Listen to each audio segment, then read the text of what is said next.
2 சாமுவேலின் புஸ்தகம் 18ஆம் அதிகாரத்தில் ஒரு நல்ல செய்தி வருது, ஒரு குட் நியூஸ். ஆனால் ஏன்னா நம்ம 31ஆம் வசனத்திலே வாசித்தோம், என் ஆண்டவனே நற்செய்தி, குட் நியூஸ் இருக்குது. ஆனால் அந்த ஒரு குட் நியூஸை 2 பேர் அனௌன்ஸ் பண்ணுறாங்க. ராஜா கிட்ட போய் 2 பேர் சொல்கிறாங்க. ஒன்று அகிமாஸ் அப்படிங்கிறவர் போய் சொல்கிறாரு, இன்னொன்று கூஷி அப்படிங்கிறவர் போய் சொல்கிறார். இந்த 2 பேரும் சொல்கிற காஸ்பலில் என்ன வித்தியாசம் இருக்குது, இந்த 2 பேரும் சொல்கிறதுல என்ன முடிவு இருக்குது அப்படிங்கிறத நம்ம இன்றைக்கி பார்க்க போகிறோம். முதல்ல ஒன்று தெரிஞ்சுக்கோங்க, இது 2த்துக்கு பின்னாடியும் ஒரு ஆவிக்குரிய சத்தியம் இருக்குது. இந்த பூமியில் 2 விதமான காஸ்பல் இருந்துச்சு. நோவா காலத்துக்கு வரைக்கும் அல்லது நோவா காலத்துக்கு பின்னாடி இயேசு கிறிஸ்து வரைக்கும் ஒரு காஸ்பல், இயேசு கிறிஸ்துவுக்கு அப்புறம் ஒரு காஸ்பல், ஆதாம்லேருந்து இயேசு வரைக்கும் ஒரு காஸ்பல், இயேசுலேருந்து உலகத்தின் முடிவு வரைக்கும் ஒரு காஸ்பல். இந்த 2 காஸ்பல். ஒரு காஸ்பல் என்ன அப்படின்னு கேட்டிங்கன்னு சொன்னால் நியாயப்பிரமாணத்தினுடைய காஸ்பல். இன்னொரு காஸ்பல் என்ன அப்படின்னா இயேசு கிறிஸ்துவின் மூலமாக சொல்லப்படுற சுயாதீன பிரமாணம். இன்னும் கொஞ்சம் சொன்னால் இயேசுக்கு முன்னாடி உள்ள ஒரு சுவிசேஷமும் இயேசுவுக்கு பின்னாடி உள்ள சுவிசேஷமும். இயேசுவுக்கு முன்னாடியும் சுவிசேஷம் சொன்னாங்க, சொல்லாமலாம் இல்லை. நோவா நீதியை பிரசங்கித்தார்னு இருக்கு, ஏனோக்கு நியாய தீர்ப்பை பிரசங்கித்தார்னு இருக்கு. இயேசுவுக்கு முன்னாடியே யோவான் ஸ்நானகன் என்ன பண்ணார், அவர் மனம் திரும்புங்கள் பரலோக ராஜ்யம் சமயமாக இருக்குதுன்னு சொன்னார். அதுக்கு முன்னாடியே தீர்க்கதரிசிகள் வந்து சொன்னாங்க, ஜனங்களை இது பண்ண சொன்னாங்க, ஒழுக்கமாக இருக்க சொன்னாங்க. எல்லா காலகட்டத்திலும் இருக்குது, காஸ்பல் இருக்குது, கர்த்தர் மனம் திரும்ப பண்ணுகிறார். ஆனால் இந்த 2 காஸ்பலும் இங்கே இருக்கிற அந்த 2 பேர் ஓடுற ஓட்டத்துக்கான ஒரு அடையாளம். 2 பேரும் ஒரு விஷயத்தை எடுத்துக்கிட்டு தான் ஓடினாங்க. முதல்ல ஓடின காஸ்பல் இயேசு முன்னாடி ஃபர்ஸ்ட் கம்மிங் வர்றாருன்றதுக்கான ஓட்டம். மேசியா வரப்போறாரு. அதனால தான் எலிசாலாம் சொல்கிறாரு, தோப்புகளையும் ஒளிவ தோப்புகளையும் தோட்டங்களையும் வீடுகளையும் கட்டுவதற்கு இது காலமோ எல்லாம். இப்போ இயேசு வரப்போறாருன்னு காத்திருந்தாங்க. அதனால தான் இயேசு பிறந்துட்டார்னு சொன்னவொடனே ஏரோது வானசாஸ்திரிகள்லாம் போய் செக் பண்ணி பார்க்குறான். ஆமாம், கரெக்டாக இருக்குது, நேரம் காலம் நிறைவேறினது, ஃபஸ்ட்டு கம்மிங். அவங்களும் அதே காஸ்பல் தான் சொன்னாங்க. இப்போ நம்மளும் அதே காஸ்பல் தான் சொல்கிறோம், இயேசு வரப்போகிறார். இப்போ நம்ம சொல்கிற காஸ்பல் அந்த சேம் காஸ்பல், அதே இயேசு தான். அதே மாதிரி தான் இங்கேயும் பார்த்தீங்கன்னா ஒரே குட் நியூஸ், ராஜா ஜெயிச்சிட்டாரு. இந்த குட் நியூஸை அகிமாஸும் போய் சொல்கிறாரு, கூஷியும் சொல்கிறார். இதில் என்ன ஒரு இந்த விஷயத்தை தியானிச்சுட்டு இருக்கும்போது ஒரு பெரிய ஆண்டவர் ஃபஸ்ட்டு இந்த 2 காஸ்பலையும் சொல்லிட்டார். 2த்துக்கு ஈக்குவல்னு சொல்லிட்டார். 2த்துக்கு ஈக்குவலுங்கிறதுக்கான ஒரு அடையாளத்தையும் ஆண்டவர் அதில் சொன்னார். அகிமாஸுங்கிறது யார் அப்படின்னு கேட்டிங்கன்னா இஸ்ரவேலன். வாசிங்க 2 சாமுவேலின் புஸ்தகம் 19ஆம் அதிகாரம் 11வது வசனத்தை வாசிங்க. தாவீது ராஜா சாதோக் அபியாத்தர் என்னும் ஆசாரியரிடத்திற்கு ஆள் அனுப்பிய. சாதோக் என்பது யாரை குறிக்குது? ஆசாரியனை குறிக்குது. 18-22 வாசிங்க பார்ப்போம். சாதோக்கின் குமாரனாகிய அகிமாஸ். அப்போ அகிமாஸ் யாரு? ஒரு ஆசாரியன், ஒரு லேவி கோத்திரத்தை சார்ந்தவன், ஒரு இஸ்ரவேலன். இவன் ஓடுற ஓட்டம். ஆனால் கூஷி யாரு? கூஷி யாரு? இஸ்ரவேலன் கிடையாது. கூஷி என்கிற வார்த்தைக்கு குஷ் அப்படிங்கிறதான ஒரு வார்த்தையினுடைய வந்து தான் கூஷி. இது யாரை குறிக்குது? புறஜாதி ஆப்பிரிக்கன். கூஷி என்பது ஒரு கருப்பினத்தை சார்ந்த ஆப்பிரிக்கன். இப்போ ஒரு புறஜாதியானும் இருக்கிறான், ஒரு இஸ்ரவேலனும் இருக்கிறான். இவங்க 2 பேர் கையிலையுமே ஒரு காஸ்பல் இருக்குது, சுவிசேஷம் இருக்குது, நற்செய்தி இருக்குது. இதை எடுத்துக்கிட்டு 2 பேரும் ஓடுறாங்க. இப்போ அகிமாஸ் யோவாபுகிட்ட வந்து கேட்குறாரு, இஸ்ரவேல்கிட்ட இருந்த காஸ்பல் நியாயப்பிரமாணம்னு வச்சுக்கோங்க. அந்த காஸ்பலை வச்சுக்கிட்டாரு. இங்கே யார் செத்துட்டாரு? அப்சலோம் செத்துட்டான், ஜெயிச்சாச்சு, இப்போது வார் சக்ஸஸ் ஆயிடுச்சு. இப்போது அகிமாஸ் சொல்கிறான் யோவாபுகிட்ட, நான் போய் ராஜா கிட்ட சொல்லிட்டா, நான் ஓடட்டான்னு கேட்குறான். இப்போ யோவாபு சொல்கிறான், நீ ஓடாத, நீ என்ன செய்யாத, நீ ஓடாத, நீ வெயிட் பண்ணு, கூஷ் ஓடட்டும்ன்றார். அதுக்கு பின்னாடி யோவாபுகிட்ட வேற ஒரு விஷயம் இருக்குது, அதான் ரொம்ப முக்கியம். ஏன் அகிமாஸ் ஓட வேணாம், ஏன் கூஷ் ஓடணுன்றதுக்கு ஒரு ரீசன் இருக்குது. நான் அதை உங்களுக்கு கடைசியாக சொல்லி முடிக்கிறேன். அதனால தான் யோவாபு சொல்கிறான், கூஷ் ஓடட்டும், அகிமாஸ் ஓட வேண்டாம் அப்படின்னு சொல்கிறான். இப்போது கூஷுக்கிட்ட ஒரு காஸ்பல் சொல்லப்படுது, அகிமாஸுக்கிட்டையும் ஒரு காஸ்பல் இருக்குது. 2 பேரும் இப்போ கூஷ் முன்னாடி ஓடுறான். நல்லா தெரிஞ்சுக்கொள்ளுங்க, அவன் தான் ஃபஸ்ட்டு ஓடுறான். ஆனால் மீண்டும் அகிமாஸ் கேட்குறான் யோவாபுக்கிட்ட, நான் என்ன செய்கிறேன்? ஓடுகிறேன். அங்கே பாருங்கள் 22வது வசனம் 18. சாதோக்கின் குமாரனாகிய அகிமாஸ் இன்னும் யோவாபை நோக்கி, எப்படியானாலும் கூஷின் பிறகாலே நானும் ஓடட்டுமே என்று திரும்பி கேட்டதற்கு, என் மகனே, சொல்லும்படி உனக்கு ஒரு நற்செய்தி இல்லாதிருக்கையில் நீ ஓட வேண்டியது என்ன என்றான். அதற்கு அவன், எப்படியானாலும் நான் ஓடுவேன் என்றான். அப்பொழுது யோவாப், ஓடு என்றான். சரி, போ. இது என்ன காஸ்பல்? இது என்ன காஸ்பல்? நியாயப்பிரமாணம். இஸ்ரவேல் கையில் ஒரு காஸ்பல் இருக்குது, அவனுக்கு அறிவிக்கணும்னு ஆசை இருக்குது, நானும் சொல்கிறேன். அப்போ இவன் சொல்கிறான், இல்லை இந்த காஸ்பல் இப்போ வேணாப்பா, இப்போ சொல்ல வேணாம், அதுக்கு சில காரணங்கள் இருக்குது. யோவாப் சொல்கிறார். அவன் சொல்கிறான், இல்லை நான் ஓடுவேன். அப்போ அவன் சொல்கிறான், உங்கள்கிட்ட நற்செய்தி இல்லை, இருந்த ஒரே காஸ்பல், ஒரே ஒரு காஸ்பல், மெல்கிசேதேக்கின் முறைமையின்படி இருக்கிற ஒரே ஒரு காஸ்பல், இயேசு கிறிஸ்து தான் மெய்யான தேவன், அவர் உங்களுக்காக மரிப்பார், அப்பமும் ரசமும் ஆபிரகாம் கையில் கொடுத்து ஒரு காஸ்பலை முடிச்சாச்சுப்பா, இதுக்கு மேலே காஸ்பல் இல்லை. இவன் சொல்கிறான், இல்லை இன்னொன்று நான் ஓடுறேனே, இதே எடுத்துக்கிட்டு ஓடுறேனே. சரி ஓடு, சொல்லியாச்சு. இப்போ அகிமாஸ் ஓடுற ஓட்டம் பாருங்க, பிறகு தொடங்கி முந்தி ஓடுகிறவன், பின்னாடி தொடங்கி முன்னாடி ஓடுகிறவன். நியாயப்பிரமாணம் நல்லா தெரிஞ்சுக்கொள்ளுங்க, நியாயப்பிரமாணம் பூமியிலே பின்னாடி வந்தது. பின்னாடி வந்தது எப்போ? ஆதியாகமம் 17ஆம் அதிகாரத்தில் வந்தது. 16ஆம் அதிகாரம் வரைக்கும் நியாயப்பிரமாணமே கிடையாது, அது பின்னாடி வந்தது. ஆனால் உலகத்தில் அதுதான் முன்னாடி இம்ப்ளிமெண்ட் ஆச்சு. ஏன்னா 16ஆம் அதிகாரத்தில் மெல்கிசேதேக்கின் முறைமையை கர்த்தர் என்ன பண்ணிட்டாரு? ஸ்டாப் பண்ணி வச்சுட்டார். இருக்கட்டும், இதுக்கப்புறம் அப்படியே ஸ்டாப் ஆகிட்டோம். எப்போ இஸ்மவேல் வந்தானோ அதோட ஸ்டாப் பண்ணிட்டாரு. விருத்த சேதனம் வந்துருச்சு, நியாயப்பிரமாணம் வந்துருச்சு. இது பின்னாடி வந்த காஸ்பல். ஆனால் முன்னாடி ஓடுது. முன்னாடி ஓடும்போது இந்த காஸ்பல் சொல்கிற அகிமாஸ் எப்படி ஓடினான்னு வசனம் சொல்லுது. வாசிங்க, 18ஆம் அதிகாரம் 23வது வசனம் ஓடுங்க. எப்படியானாலும் நான் ஓடுவேன் என்றான். அப்பொழுது யோவாப், ஓடு என்றான். அப்படியே அகிமாஸ் சமனான பூமி வழியாயோடி கூஷிக்கு முந்திக் கொண்டான். சமனான பூமியின் வழியாக ஓடி. அப்போ கூஷி எந்த பக்கம் ஓடுறான்? மேடும் பள்ளம் உள்ள இடத்துல ஓடிட்டு இருக்கிறான், கரடு முரடான பாதையில் ஓடிட்டு இருக்கிறான். ஆனால் இவன் எதை செலக்ட் பண்ணுறான்? சமனான பூமி, ஓடுறதுக்கு நல்ல இடத்த செலக்ட் பண்ணுறான், நல்ல ஓடுறதுக்கு பீஸ்ஃபுல்லான இடம். இந்த காஸ்பல் நியாயப்பிரமாணம் அப்படித்தான் பூமியில் ஓடிச்சு, பீஸ்ஃபுல்லான காஸ்பல். அந்த காஸ்பலில் உங்களுக்கு என்ன இருந்துச்சு? வீடு இருந்துச்சு, வாசல் இருந்துச்சு, பிள்ளை பேர் இருந்துச்சு, தேசத்தை சுதந்திரி கொண்டு போய் இருந்துச்சு, எல்லாம் இருந்துச்சு. ஆனால் அந்த காஸ்பலில் என்ன இல்லைன்னு கேட்டிங்கன்னா, இயேசு கிறிஸ்துனுடைய மரணம் இல்லை. இயேசு கிறிஸ்துனுடைய மரணம் இல்லை. அவங்களுக்கு அந்த மரணம் சொல்லப்படவே இல்லை. ஏசாயால சொல்லி இருந்தாலும் இஸ்ரவேல் ஜனங்கள் இயேசுவின் மரணத்தை எதிர்பார்க்கவில்லை. இஸ்ரவேல் ஜனங்கள் இயேசுவை எப்படி எதிர்பார்க்குறாங்க? மேசியாவை ராஜாவாக எதிர்பார்க்குறாங்க. அதனால தான் இயேசு கிறிஸ்துவ உலகத்தின் பாவத்தை சுமந்து தீர்க்கிற தேவாட்டுக்குட்டின்னு சொன்னாலும் கூட, இயேசு வந்து ஊழியம் பண்ணிக்கிட்டு இருக்கும்போது யோவான் திருப்பி கேட்குறாரு, வருகிறவர் நீர் தானா, இன்னொரு வர காத்து. இயேசு கிறிஸ்துவோடைய மரணத்தை அவங்க கொஞ்சம் கூட என்ன செய்யலை, யோசிக்கவே இல்லை. அந்த காஸ்பலில் மரணமே இல்லை. எப்படி சொல்கிறீங்க? அகிமாஸ் சொல்கிற காஸ்பல் பாருங்க. ராஜா கிட்ட போய் அகிமாஸ் சொல்கிறான். 28, 29 வாசிங்க. அகிமாஸ் வந்து ராஜாவை நோக்கி சமாதானம் என்று சொல்லி முகம் குப்புற விழுந்து ராஜாவை வணங்கி, ராஜாவாகிய என் ஆண்டவனுக்கு விரோதமாய் தங்கள் கைகளை எடுத்த மனுஷரை ஒப்பு கொடுத்திருக்கிற உம்முடைய தேவனாகிய கர்த்தருக்கு ஸ்தோத்திரம் உண்டாவதாக என்றான். அப்பொழுது ராஜா, பிள்ளையாண்டான் ஆகிய அப்சலோம் சுகமாய் இருக்கிறானா என்று கேட்டதற்கு அகிமாஸ், யோவாப் ராஜாவின் வேலைக்காரனையும் உம்முடைய அடியானையும் அனுப்புகிற போது ஒரு பெரிய சந்தடி இருந்தது, ஆனாலும் அது இன்னதென்று தெரியாது என்றான். யாருடைய மரணம் மறைக்கப்பட்டது? குமாரனுடைய மரணம் மறைக்கப்பட்டது. ராஜாவின் குமாரனுடைய மரணம் அங்கே என்ன செய்யப்பட்டிருக்கு? காஸ்பல் வந்துருச்சு, காஸ்பல் ரீச் ஆயிடுச்சு. வி ஆர் சக்சஸ், வெற்றி, நாம் ஜெயிச்சிட்டோம் ராஜா, எல்லாம் நடந்துருச்சு ராஜா, எல்லாம் ஓகே. அடுத்த கேள்வி கேட்குற ராஜா, வாட் ஹேப்பன் டு அப்சலோம்? அப்சலோமுக்கு என்ன நடந்தது? அவன் ஒரே வார்த்தை சொன்னான், எனக்கு சக்ஸஸ் மட்டும்தான் கேட்டுச்சு, அதுக்கப்புறம் ஒரு பெரிய சவுண்டு, அந்த சவுண்டை பற்றி எனக்கு தெரில, அந்த சவுண்டில் எனக்கு எதுவுமே புரியல, அதனால் எனக்கு தெரிஞ்சது ஒன்று, நம்ம ஜெயிச்சிட்டோம், அவ்வளோதான். குமாரனுடைய மரணம் அகிமாஸுக்கு தெரியும். அகிமாஸுக்கு தெரியாது கிடையாது, ஆனால் அவன் சொல்லவில்லை, மறைத்து விட்டான். இதுதான் நியாயப்பிரமாணம். நியாயப்பிரமாணத்தில் இயேசுவின் மரணம் உண்டு, பலியாகிற ஆடு உண்டு, அங்கே ஆசாரிப்பு கூடாரத்தில் இயேசு கிறிஸ்துவை பற்றின எல்லா வெளிப்பாடுகளும் உண்டு. ஆனால் மறைக்கப்பட்டு விட்டது. அதுதான் ஃபஸ்ட்டு வந்த காஸ்பல், அகிமாஸின் காஸ்பல். இன்னைக்கு ஒரு கூட்டம் அகிமாஸின் காஸ்பலை சொல்கிறதுக்கு தான் விரும்புது.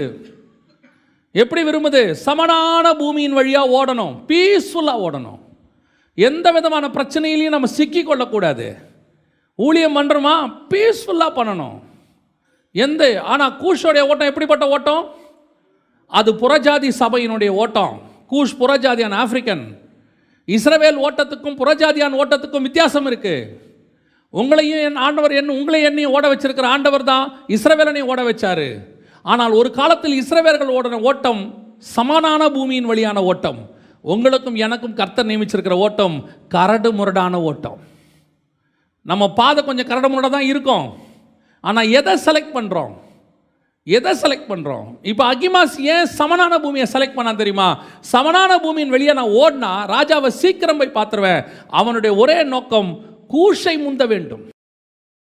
அதனால தான் அவன் காஸ்பல்ல எதை பற்றியுமே கவலைப்படலை, மறைக்கிறத பற்றி கவலைப்படலை, ராஜா கிட்ட முழுசாக செய்தியை கொண்டு போகணும்னு யோசிக்கலை. ஒன்றே ஒன்று, ராஜா கிட்ட நம்ம ஜெயிச்சிட்டோம், ராஜா சக்ஸஸ், இதை சொல்லணும், அவ்வளோதான். அதை எப்படி சொல்லணும்? நான் போய் சொல்லணும். ராஜா கிட்ட நான் நல்ல பேர் வாங்கணும். இன்னைக்கு அப்படித்தான் சுவிசேஷம் பிரசங்கிக்கப்படுது, அப்படிதான் நிறைய ஊழியங்கள் செய்யப்படுது. ஆவிக்குரிய வாழ்க்கை இப்படி ஒரு வாழ்க்கை தான், பீஸ்ஃபுல்லாக ஓடணும். ஆனால் பைபிளில் எடுத்து பாருங்க, இந்த இஸ்ரவேலில் இருந்ததான ஆவிக்குரியவர்களே தங்களோட வாழ்க்கையை எப்படி செலக்ட் பண்ணிக்கிட்டாங்கன்னு பாருங்க. அவங்க எப்படி செலக்ட் பண்ணிக்கிட்டாங்கன்னு பாருங்க. எபிரேயர் 11:24-25. விசுவாசத்தினாலே மோசே தான் பெரியவனான போது பார்வோனுடைய குமார்த்தியின் மகன் எண்ணப்படுவதை வெறுத்து, சமனான பூமியை வெறுத்து, அதுக்கு அர்த்தம் இது பார்வோன் குமாரத்தியின் மகன். பீஸ்ஃபுல்லான லைஃப். காலையில் எழுந்திரிச்சோம்னா பட்டு மெத்த பஞ்சு தான், எழுந்திரிக்கும் போதே நல்ல பெட் காஃபி தான், நல்லா கொதிக்க தண்ணி வச்சுருப்பாங்க, நல்லா குளிக்க வேண்டியது, சுட சுட இட்லி தான், நல்லா சாப்பிட வேண்டியது, 11 மணிக்கு உட்காந்து அப்படியே ஆஃபீஸில் போய் உட்கார வேண்டியது, அப்படியே ஒரு 1 மணி வரைக்கும் உட்காந்து கதை பேச வேண்டியது, அப்புறம் ஒரு 1 மணிக்கு 2 மணிக்கு சாப்பிட வேண்டியது, 3 மணி வரைக்கும் சேர்லேயே உட்காந்து தூங்க வேண்டியது, 3-4 மணிக்கு ஒரு நல்ல காப்பியை குடிக்க வேண்டியது, 4 மணிக்கு மேலே பஜ்ஜி போண்டா இருந்தால் தின்னுபிட்டு ஒரு 6 மணி வரைக்கும் கதை பேச வேண்டியது, 6 மணிக்கு மேலே வீட்டுக்கு புறப்பட்டு வந்துட வேண்டியது. நான் சொன்னது அத்தனையும் சுவிசேஷத்தில். நீங்கள் எதுவும் ஆஃபீஸ் ஒர்க்குன்னு நினச்சிங்களா? இப்போ நான் சொன்னது இவ்வளியும் காலையிலேருந்து சாயங்காலம் வரைக்கும் சமனான பூமி. பார்வோன் குமாரத்தின் மகன். கேட்டால் சொல்கிறது, நம்மளாம் ராஜாவுடைய பிள்ளைகள், நம்ம ராஜாவின் பிள்ளைகள், நாம் இப்படி தான் கிராண்டாக லக்ஸூரியஸாக. இப்போவும் சொல்கிறேன், நீங்கள் தரித்திரமாக இருக்க வேண்டும் என்று இயேசு விரும்பவில்லை, ஆனால் எளிமையாக இருக்க வேண்டும் என்று இயேசு விரும்புகிறார். ஏழ்மையாக இருக்கணும்னு கர்த்தர் சொல்லவே இல்லை, எளிமையாக இரு, அவ்வளோதான். இன்னைக்கு எப்படி போயிட்டு இருக்குது ஆவிக்குரிய வாழ்க்கை? பார்வோன் குமாரத்தின் மகன், சமனான பூமி வழியாக ஓடணும், பீஸ்ஃபுல்லாக ஓடணும். இன்னைக்கு சமனான பூமியில் ஓடுறத ப்ரிஃபரபிள். கர்த்தர் உங்களை அந்த பூமியில் ஓட வைக்கிறாரு, அது தப்பு கிடையாது. எல்லாருமே பவுல் மாதிரி தான் பட்டணம் தூரம் அடிக்கப்படணுன்ற அவசியம்லாம் இல்லை. கர்த்தர் எப்படி கொண்டு போகிறாரு தோத்துறோம். ஆனால் இருதயத்துக்குள்ளே ஒரு எண்ணம் இருக்கணும், என்ன ஆண்டவர் நல்லபடியாக இன்னும் வச்சுருக்கிறாரு, நான் இன்னும் கரடு முரடான பாதையில் ஓடல. சில மிஷினரிகளோட போய் பாருங்கள், அவங்க ஓடுற கரடு முரடான பாதை எப்படி இருக்குன்னு போய் பாருங்கள். அவங்களோட ஒரு 3 நாள் தங்கி பாருங்கள், 3 நாள் ஓடி வந்துடுவீங்க. சமீபத்தில் ஒரு மிஷினரியை பார்க்க போனோம். அந்த குளிரில் அந்த மத்தியில் இருக்கவே முடியாது. அங்கே பிள்ளைகளோட அவர் வாழ்க்கையை ஓட்டிக்கிட்டு இருக்கிறார். அவரை கேட்டால் அவர் சொல்கிறாரு, நாங்கள் எவ்வளோ பரவாயில்ல பாஸ்டர், இங்கேருந்து ஒரு 300 கிலோமீட்டர் தள்ளி காஷ்மீர் பார்டரில் ஒரு ஊழியக்காரர் இருக்கிறாரு, 6 மாதம் பனி மூடிடுமா வீட்டை விட்டு வெளியே வர முடியாதான். 6 மாதத்துக்கு தேவையானதை வாங்கிட்டு ஊருக்குள்ளே போயிடுவாங்களாம். ஊரை முழுக்க பனி மூடிடுமா, அதாவது தகவல் தொடர்பே துண்டிக்கப்பட்டுருமா. 6 மாதம் கழித்து பனி உருகும் போது தான் வெளியே வருவாங்களாம், அந்த ஊரை விட்டு வெளியே வருவாங்களாம். அந்த ஊருக்கு போவானது எல்லாமே மூடிடுமா, வீடெல்லாம் பனியில் மூடிடுமா, வீட்டுக்குள்ளேயே தான் இருப்பாங்களா 6 மாதம். சுவிசேஷமே சொல்ல முடியாதான். கரடு முரடான பாதைகளை செலக்ட் பண்ணி ஏன் அவருக்கு தெரியாதா? சென்னையில் ஒரு ஏரியாவை செலக்ட் பண்ணி ஒரு வீட்டை வாடகைக்கு எடுத்து மேலே கொட்டா போட்டு ஊழியம் பண்ண அவருக்கு தெரியாதா? சமனான பூமி வழியாக ஓடுறதுக்கு அவருக்கு தெரியாதா? அகிமாசின் ஓட்டத்தை விரும்புகிறோம், ஆனால் கூஷினுடைய ஓட்டம் அப்படி இல்லை. ஆனால் ஏன் அகிமாஸ் சமனான பூமியில் ஓடினா தெரியுமா? அவன் ஓட்டம் என்ன? ராஜாவுக்கு காஸ்பலை சொல்லணுங்கிறது 2வது, கூஷ முந்தணும், அதான் முக்கியம். நான் முன்னாடி போய் சொல்லி ராஜா கிட்ட நல்ல பேர் வாங்கணும். அதான் பவுல் சொல்கிறாரு, சுவிசேஷம் அறிவிக்கிறதுலே 2 வகை இருக்குதாம்மா. பிலிப்பியருக்கு எழுதின நிருபம் 1ஆம் அதிகாரம் 15வது வசனத்திலேருந்து வாசிங்க பார்ப்போம். சிலர் பொறாமையினாலும் விரோதத்தினாலும் சிலர் நல்மனதினாலும் கிறிஸ்துவை பிரசங்கிக்கிறார்கள். சிலர் என் கட்டுகளோடு உபத்திரவத்தையும் கூட்ட நினைத்து சுத்த மனதோடு கிறிஸ்துவை அறிவியாமல் விரோதத்தினாலே அறிவிக்கிறார்கள். ரெண்டு இருக்குது காஸ்பல்ல. ஒன்று உபத்திரவத்தோட பாடுகளோடு கூட அன்பினாலே காஸ்பல் சொல்கிற ஒரு குரூட்டு, இதான் கூஷ், கரடு முரடான ஓடுறது. சிலது பொறாமையினால் வைராக்கியத்தினால அவன் ஊழியம் பண்ணுறான் நானும் பண்ணுறேன். சிலருக்கு பார்த்தீங்கன்னா எது ஊழியம் அப்போ ஃபேமஸாக இருக்குதோ அந்த ஊழியத்தை அவங்க பண்ணுவாங்க. அப்போது நல்ல அடையாளங்கள் வந்து என்ன சொல்கிறது, வியாதியெல்லாம் சுகமாகுதுன்னா இவங்களும் சுகமளிக்கிற ஆராதனைக்கு வந்துடுவாங்க. அப்போ கொஞ்சம் ப்ராஃபஸி நல்லா போயிட்டு இருக்குன்னா இவங்களும் தீர்க்க தரிசன கூட்டத்துக்கு வந்துடுவாங்க. பிசாசுகள் அப்போ கொஞ்சம் நல்லா ஓடுதுன்னு வச்சுக்கோங்க, அப்போ இவங்க டெலிவரன்ஸ் மினிஸ்ட்ரிக்கு வந்துடுவாங்க. இவங்களுக்குன்னு ஒன்று அதில் இருக்கவே இருக்காது. ஏன்னா இது கூட அகிமாஸ் கூட்டம் கூஷை பார்த்துக்கிட்டே ஓடும். முன்னாடி ஓடுறான் அவன், ஓடுறா அப்படின்னு ஓடும். நமக்கு என்ன வைராக்கியத்தில் அவனை பார்த்து இவனை பார்த்து அந்த மாதிரி சர்ச்சை நடத்தணும், இந்த மாதிரி நடத்தணும், வைராக்கியம், ஆசை, பொறாமை, பேராசை. நம்ம அத்தனை பேருக்கும் ஒரு ஓட்டத்தை கத்தர் வச்சுருக்கிறாரு. அந்த ஓட்டத்தை தான் நம்ம ஓடணும். பக்கத்தில் இருக்கிற கூஷ் ஓட்டத்தை பார்த்து ஓடக்கூடாது, இவனை மாதிரி ஆகணும். பாருங்கள், பேதுரு ஃபஸ்ட்டு மீட்டிங்கில் 3000 பேருக்கு பேசிட்டார், அடுத்த மீட்டிங்கு 5000 பேருக்கு பேசிட்டார். பவுல் வாழ்நாளெல்லாம் ஒரு மீட்டிங் கூட அப்படி பேசினதில்லை. ஒரு மீட்டிங் கூட 5000 பேர் 10,000 பேர் யார் பேசலை, ரட்சிக்கப்பட்டு ஜனங்க வந்தாங்கன்னு இருக்கவே இருக்காது. இப்போ என்ன பவுல் குறைஞ்சிட்டாருன்னு நினைக்கிறீங்க? என்ன பவுல் குறைஞ்சிட்டார்? பவுல் எதாவது ஆசைப்பட்டாரா? தீத்துவை கூப்பிட்டு அந்த மீன்காரங்க மீட்டிங்க்கு 3000 பேர் வராங்க, நான் கமாலியல் பாதத்தில் படித்தவன், 15 பேர் வந்து உட்காந்துருக்கான், என்ன மீட்டிங் நடத்துகிறீங்க? நீங்கள் நாளைக்கு ஒரு பெரிய பேனராக போடுங்க, பவுல் 9 வரங்கள் பெற்றவர், கமாலியல் பாதத்தில் படித்தவர், மாசிடோனியா முழுக்க பிரயாணம் செய்தவர், இன்று நம்முடைய தேசத்துக்கு வருகிறார்னு ஒரு பெருசாக போடுங்க. உனக்கு என்ன கொடுத்தாரோ அதை செய்ப்பா, அது என்ன வேணா இருந்துட்டு போட்டுமே. சமாரியாஸ்திரிகிட்ட பேசுனா பேசு, நீ சமாரியாஸ்திரிகிட்ட பேசு, கர்த்தர் சமாரியாஸ்திரியை வச்சு ஒரு கிராமத்துக்கே பேசுவார், அது அவர் கையில் இருந்துட்டு போகுது. இன்றைக்கி ஒரு பெரிய கூட்டம் அகிமாஸோடைய ஓட்டத்தை ஓடுறது. அவனை மாதிரியா எனக்கு வாழ்நாள் எல்லாம் ஒரே ஒரு ஆள்கிட்ட பேசணுன்னா அந்த ஒரு ஆள்கிட்ட பேசிட்டு போயிட்டே இருக்கணும், அவ்வளோதான். யோசித்து பாருங்களேன், பில்லி கிரகம் எத்தனை பேருக்கு சுவிசேஷம் சொல்லியிருக்காரு? Millions and millions. பில்லி கிராமுக்கு சுவிசேஷம் சொன்னவர் யார்? பில்லி கிராமுக்கு சுவிசேஷம் சொல்லும்போது அவர் சொல்லியிருப்பார். ஒரு நாள் வந்தது பில்லி கிராமுக்கு சுவிசேஷம் சொல்லிட்டாரு. ஒருவேளை அவர் மினிஸ்ட்ரியில் பில்லி கிராம் ஒரு ஆள் தான் ரட்சிக்கப்பட்டவராக கூட இருக்காரோ என்னமோ நமக்கு தெரியாது, அவருக்கு சொன்னவரை பற்றி தெரியாது. ஆனால் நீங்கள் யோசித்து பாருங்கள், பில்லி கிரகம் வழியாக வரக்கூடிய மில்லியன்ஸ் அண்ட் மில்லியன்ஸோடைய பலன் அவருக்கும் போகும். நம்ம எத்தனை பேருக்கு சொல்கிறது முக்கியம் இல்லை, எனக்கு என்ன கொடுக்கப்பட்டிருக்கு அந்த ஓட்டத்தில் நான் ஓடணும். வாழ்நாளெல்லாம் 20 பேருக்கு ஒரு சர்ச்சை நடத்த சொன்னாரா, நடத்திட்டு போகிறோம், சந்தோஷம். இல்லை வாழ்நாளெல்லாம் வந்து ஒரு சின்ன கிராமத்தில் போயிட்டு ஒரு மிஷனரி ஊழியம் பண்ண சொன்னாரா, பண்ணிட்டு போவோம். இல்லை ஒரு பெரிய கூட்டத்துக்கு பேச சொல்கிறார், பேசிட்டு போவோம், அவ்வளோதான். இதில் எதுக்கு கூஷை பார்க்கணும்? அவன் ஓடுறான், இப்படி ஓடுறான், எப்படியாவது அவனை முந்திரணும், எப்படியாவது அவனை தாண்டிடணும். யோவா கரெக்டாக சொல்கிறான், நீ போகாத, அவன் போட்டோம். நான் சொல்கிறேன் போ. என்ன சொன்னேன்? காஸ்பல் சொல்லிட்டேன், நற்செய்தி சொல்லிட்டேன். என்ன சொன்னேன்? ராஜா சொல்கிறாரு, ராஜா கிட்ட போய் நான் அப்சலோம் இந்த மாதிரி நம்ம ஜெயிச்சிட்டோம் ராஜான்னு சொல்லிட்டேன். அப்சலோம் என்னன்னா எனக்கு தெரியாது ராஜா, சவுண்டு கேட்டுச்சு. ராஜா அடுத்து சொன்ன வார்த்தை என்ன தெரியுமா? பாருங்க, அப்பொழுது ராஜா நீ அங்கே போய் நில் என்றான். அவன் ஒரு பக்கத்தில் போய் நின்றான், ஓரமாக நிற்க வச்சுட்டான் ராஜா. கோ அண்ட் ஸ்டாண்ட் தேர், போய் நில்லு. ஏன்? பின்னாடி ஒரு காஸ்பல் வந்துக்கிட்டு இருக்கு, அந்த காஸ்பல் வர வரைக்கும் நீ வெயிட் பண்ணு. சுயாதீன பிரமாணம் மெல்கிசேதேக்கின் முறைமை பூமிக்குள்ள வருகிற வரைக்கும் நியாய பிரமாணத்தில் வெற்றி பெற்றவர்கள் காத்திருந்தார்கள் என்று வசனம் சொல்லுது. இவர்கள் நம்மை அல்லாமல் பூரணராகாதபடிக்கு விசேஷித்த நன்மையானதொன்றை தேவன் நமக்கென்று முன்குறித்து வைத்திருந்தார். பின்னாடி வரக்கூடிய காஸ்பல் ஒன்று ஓடி வந்துகிட்டு இருக்கு. கூஷின் காஸ்பல் வருது, கரடு முரடான பாதையின் வழியா வருது, கருப்பா வார்த்தை ஓடி வந்துகிட்டு இருக்கிறான், புறஜாதியான். ராஜா என்ன செய்யணும்? இவன் நம்ம ஆளு, இஸ்ரவேல ஓடி வந்துட்டான், இவன் சொன்னதான் கரெக்டாக இருக்கும், நல்ல நியூஸு, அவன் நியூஸ் எனக்கு வேணாம், விடுப்பான். இல்லை ஓரமாக போய் நில்ல, போய் ஸ்டாண்ட் தேர். ஏன்? பின்னாடி ஒரு காஸ்பல் வந்துட்டுருக்கு. அந்த காஸ்பல் தான் நீங்களும் நானும் கொண்டு போய் கொண்டிருக்கிற காஸ்பல்.